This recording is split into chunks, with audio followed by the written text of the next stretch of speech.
Okay, everybody, we're working through the radicals chapter here. Now we're going to take a quick look at the radical transformation is probably the best way to describe it here.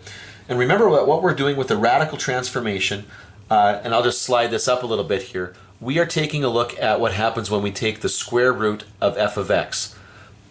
Please, you got to be really clear on this. This is the square root of f of x, and f of x is the y coordinate. This is not the x coordinate you're taking the square root of. I understand that you see an x in there, but f of x is the y coordinate. So when you come down to this first question here, it says, for each point on the graph of f of x, determine the corresponding point on y equals the square root of f of x. Tell you what, let's zoom in a little bit on this. The first thing we're going to do here is this is going to end up being 3 comma the square root of 0, which will end up being 3 comma 0.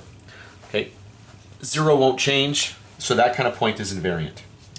Next, it's going to be negative 5 comma the square root of 25, and the square root of 25 is 5. Okay, now not plus or minus 5. Okay, remember when you take the square root like that, when you're doing that, you're creating the principal square root. It's just the positive root. Over here, we're going to get 9 comma root 15.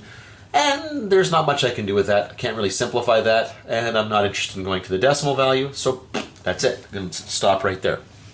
Next is going to be 4 comma root negative 16. On this exam, this is going to be no solution. We're going to state that this actually disappears. We can't do that. Now the truth is, yes you can, but it requires complex numbers here, and we're not interested in looking at that at this level.